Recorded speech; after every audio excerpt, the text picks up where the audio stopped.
not so intelligent training journey.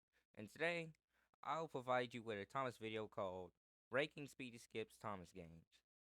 So get comfortable, and hopefully you'll enjoy this video. First on the list, we have CBR 1 slash CBR 2. And I'm sad to say that these games are private and I'm not a friend of Speedy, so I don't have access to these games. But I did play these games when I first joined Roblox, so I'll tell you what I know from memory. From what I remember, these models themselves were pretty wonky looking, given that this game came out in 2019. Most Thomas games were either really bad or non existent. But it holds a place in my heart for opening a door into the amazing world of Thomas and the work from Speed, Skip, and his crew that would do in the future. As for the map itself, nobody really knows how Sorter was built and identified at the time, so I think it caused a few places to be really bunched up together, but it was good enough for its time. Same could be said for CBR2 with much improvements. I rate these games at 8 out of 10. Yes, it's because of nostalgia. And if you have anything else to say, you can fight me. Continuing the CBR trend, we have CBR3. CBR3 is part of the CBR trilogy if you couldn't tell already, and it ends its series with a big bang with great model work. The engines and locations themselves feel just like the show and has the largest cast of characters out of the three games. Although I hate to ruin the fun expressed, this game is quite buggy, which you will find very quickly with public servers. All that aside, it's a great game, one of my personal favorites, and I'll give it an 8 out of 10 as well. Speedy Gauge also falls into the private Speedy Games Club. So once again, I have to tell you what I know from memory. From what I can remember, and you can tell by this image on screen, these models were a huge downgrade from CBR3, but it has its upsides, I guess. The models themselves look like Ertl models, so if you had a big enough imagination, you could pretend these models were based on their Ertl toys. I don't have a clear memory of what the map looked like, but I know for sure it was definitely smaller than CBR3's map, and the list of characters which were much smaller. Overall, it wasn't a bad game. I'm pretty sure Speedy and his crew had bigger plans for these models, but nevertheless, they were scrapped. Overall rated a 4 out of 10. Not much charm like the others. From here on out, things gets better as United Spaghetti Sauce Railroad, or as USSR, was introduced in 2022. It really wasn't much of an upgrade. The map was super short, being 3 feet, meaning you could pretty much see everything in the map from just spawn. And the casts were alright to say the least, with like a few reskins. Nobody really plays this game nowadays, but back when it first appeared, you would find 2 to 3 full servers each day. The models themselves were just miniature versions of the CBR3 models and ran pretty much just as well. The small map really brings a tumble to the whole field, given that if you have more than 2 people in a server, you will most likely either going to crash or be very crowded. Overall, I gave this game a 5.5 out of 10. Not much of an improvement at all, but it was different, I guess. Don't know what to tell you about this.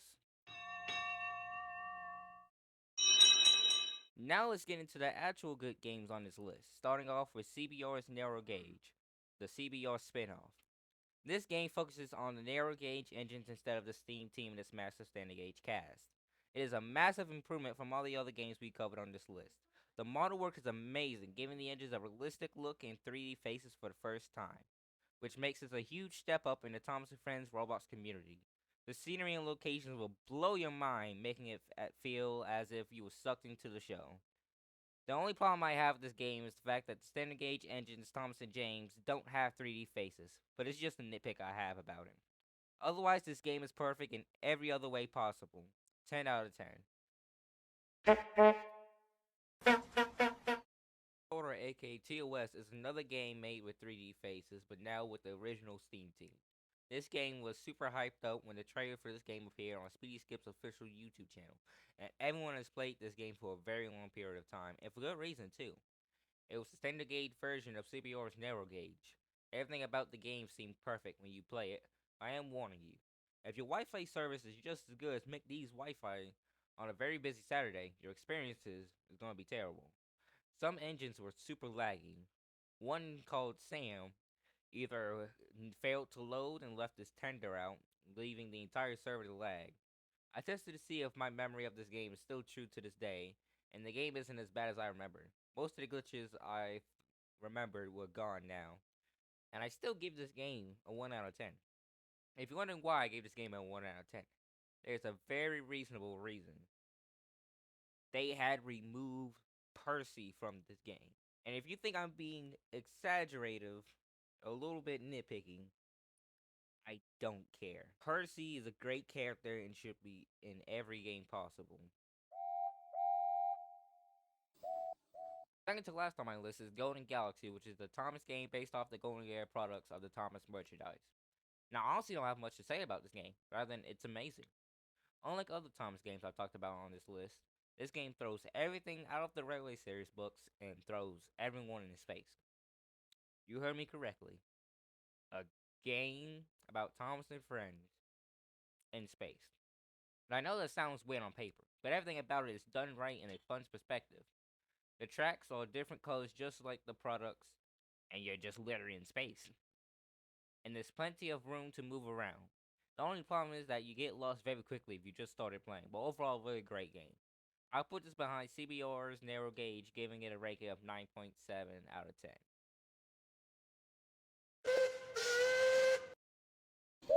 And now, the moment you've been waiting for. The last game. I'm gonna call these three Sword Art Online because they're all based on the one game, Sword Art Online. Sword Art Online is the team's most recently made games, being one of the most popular in the community as of right now. There's 3 different versions of these games. Sword Art Online Assets Layout for the first one, Sword Art Online Snows on the Line, the second made, and Sword Art Online Jobs of Plenty, the most popular out of the 3. Sword Art Online Assets Layout is just the beta testing area for Sword Art Online in general. Snows on the Line is similar to Jobs of Plenty, but the entire area is covered in snow. And Jobs of Plenty is the most recent and popular game, being the realistic version of Golden Galaxy. And if you're confused on why I say that, it's because I forgot to mention that in Golden Galaxy, there's a thing called jobs where if you get to point A and point B, you get paid a certain amount of money depending on what job you're doing and how much of the item of your job you're carrying to point A to point B. This makes the game a little more exciting to play. So I'll give it a 9.8 out of 10. Hooray, you made it to the end of the video. I'd like to thank you for watching all the way through. And I'd like to give a few shoutouts to Ganon's post for inspiring me to make this type of video and rank and show all these games. I'd also like to give a shout out to my friend Mr. Ben, who is my friend on Roblox who inspired me to share my voice out on YouTube and have fun making videos. He is also making a Roblox Thomas ranking video about non-Speedy Skip games. So if you'd like to see their videos, there will be links in the comments for those videos. Like, share, and subscribe if you enjoyed hearing my terrible voice, and I'll see you in another video I'll make.